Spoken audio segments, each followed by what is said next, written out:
Madame, Monsieur, bienvenue sur Médiane TV. La littérature est un art de prédilection pour rendre compte de l'amour. D'Aristote à nos jours, ce dialogue intemporel entre les mots et l'amour ne cesse d'être exploité. Et l'écrivain Mourtaj Chaoui, notre invité aujourd'hui, n'échappe pas à la règle. Dans son dernier roman intitulé L'amour et paradis, paru aux éditions Virgule, il est question de passion, de désamour, d'infidélité, d'amour interdit, de chagrin, de rencontres improbables parfois. Mourtaj Chaoui, bonjour. Bonjour à vous. Alors, ma toute première question, L'amour et paradis, votre 8e roman, qu'est-ce qui vous a inspiré cette histoire? Merci d'abord pour l'invitation. En fait, l'histoire m'a été inspirée tout simplement par la situation dans laquelle le monde se trouve. Autrement dit, quand on observe ce qui se passe autour de nous, que ce soit du côté du Maroc ou ailleurs, on ne voit malheureusement que les guerres, que l'animosité, la haine, etc. Et j'ai pensé créer un roman dans lequel un personnage ferait en quelque sorte marche arrière et essaiera de réinstaller, de réinventer l'humanisme. C'est ça en fait le but principal du livre. Si on a à lui donner une seule phrase, c'est un livre contre la haine et pour l'amour. Alors, Mourtaj Chaoui, vous avez choisi pour l'édition marocaine de travailler avec les éditions La Virgule, mais vous avez fait un choix d'abord de travailler avec un éditeur français qui, au fait, que vous avez rencontré sur Internet. Parlez-nous un peu de cette expérience, parce que quand même dans le livre, vous parlez un peu de la technologie, ce qu'elle a transformé aujourd'hui. On est vraiment en quête de ces likes, comme vous dites. Est-ce que aussi c'est un choix que vous avez fait de travailler avec un éditeur qui est sur Internet finalement et qui n'édite pas une version papier, au fait? En fait, le choix a été fait déjà en 2013, parce qu'en 2013, j'ai été intéressé par l'édition numérique, et étant donné le développement que connaît l'Internet, etc., je me suis dit pourquoi ne pas commencer, je dis bien commencer par éditer en numérique, et comme le numérique au Maroc, comme vous le savez, n'a pas encore de beaux jours devant lui. Donc, j'ai choisi un éditeur français qui fait le numérique. Et donc, il a déjà publié mon précédent roman qui était Le Silence blanc. Et donc, il y avait une tactique entre nous. C'est-à-dire, j'édite d'abord au numérique en France et 6 mois après, j'édite en papier au Maroc. Ça a été fait pour L'amour et paradis. Donc, L'amour et paradis a été publié en novembre-décembre, si mes souvenirs ne me trompent pas. Et le mois d'avril, il a été édité en papier au Maroc. Ceci dit, l'éditeur français fait aussi du papier, mais du papier à la demande.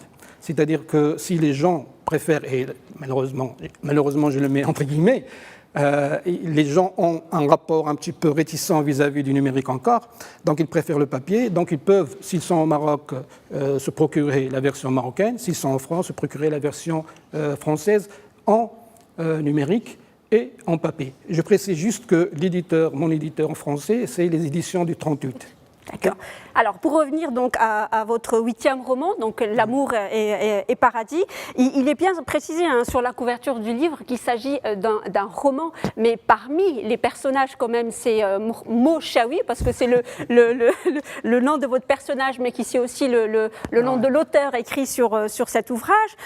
On retrouve aussi le Tanger que l'on côtoie tous les jours. Parlez-nous un peu de ce jeu entre cette fiction, parce que quand même il s'agit d'un roman, mais cette réalité quand même qui est très palpable dans la lecture du roman. Oui, en fait, moi j'essaie toujours de décrire selon, je dirais, un processus qui ne ressemble pas au précédent. Donc, si vous lisez mon premier roman qui était Permettez-moi, Madame, de vous répudier, vous allez constater en fait que c'est une histoire entre parenthèses banale, avec une linéarité très claire, un livre qu'on peut qualifier de classique. Après, j'ai écrit À mes amours tordus, qui est un roman épistolaire où il y avait des lettres envoyées à telle ou telle personne avec un style plus ou moins, familier. Après, je suis passé au Silence blanc où j'ai donné la parole à un enfant et j'ai essayé un petit peu d'investir le domaine de l'enfance, l'imaginaire de l'enfance. Donc, si les personnes qui vont lire le Silence blanc vont trouver en fait que le langage est très enfantin. Et là, je me suis en quelque sorte donné on peut appeler ça une contrainte, à savoir travailler sur la variation, travailler sur la mise en abîme, travailler sur les registres de langue.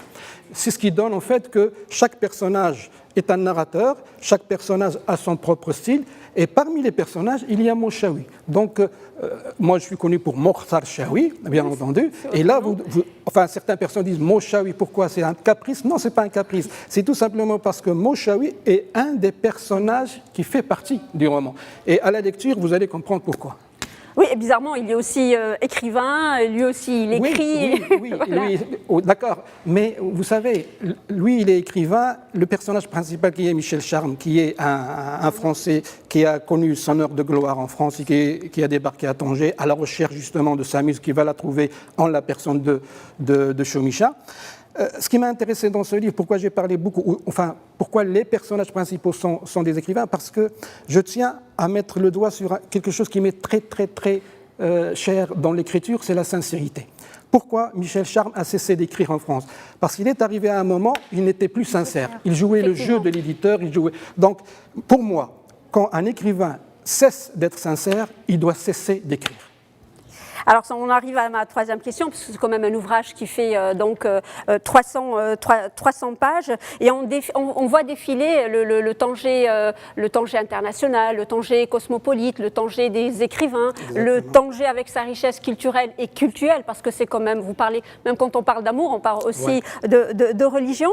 Est-ce qu'on peut dire que L'amour et paradis, c'est une autre manière de faire ancrer dans l'imaginaire du lecteur, du Tangérois, ce Tanger mythique? Effectivement, parmi les objectifs de ce livre, c'est justement d'essayer de réinventer l'humanisme. J'ai dit tout à l'heure que l'une des choses qui m'a inspiré, c'est justement la volonté de recréer cette tolérance qu'il y avait entre les humains. Et je n'ai pas trouvé mieux que d'installer l'intrigue ou l'histoire à Tanger, parce que vous le savez aussi bien que moi, Tanger, le Tanger international, avec toutes les critiques qu'on pourrait émettre à propos de ce concept du Tanger international, il y avait quand même une cohabitation entre les personnes. Et ce personnage qui est Michel Charme, quand il a débarqué à Tanger, il va essayer de, je dirais, je ne sais pas si le mot réhabiliter est juste, mais en tout cas, il va essayer de revivre le Tanger international. Donc, il va inviter chez lui les Espagnols, les Français, les Américains, les Marocains, etc.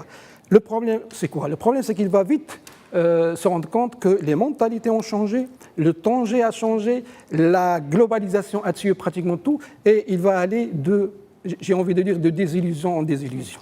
Et ça va, je dirais, l'obliger à se retirer du monde. Et c'est là où il va trouver sa muse, c'est-à-dire son amour à lui, c'est le Shah Ramsès et la petite Chaumicha. Alors, et l'écriture, bien sûr. Bien évidemment, bien évidemment. Le Shah Ramsès, il est très intéressant. Quand même, c'est un personnage je veux dire, très félin, et puis, c'est le cas de le dire, mais très intéressant. Alors, ma toute dernière question, c'est qu'au début de votre ouvrage, je rappelle donc L'amour et paradis, vous avez évoqué l'ouvrage soufi donc, de l'écrivain turc Elik Şafak, qui raconte un peu l'histoire d'un derviche tourneur, et vous avez parlé des nefs, qu'on peut traduire par âme. Donc, il y a pour atteindre l'amour, il faut passer par plusieurs étapes, notamment passer par le nefs, l'âme dépravée, réprobatrice, l'inspiratrice, l'apaisée. J'ai vraiment envie de vous poser la question, à quel niveau vous vous situez par rapport à ces étapes pour atteindre l'amour? Je suis à la première étape et j'ai du mal à m'en sortir.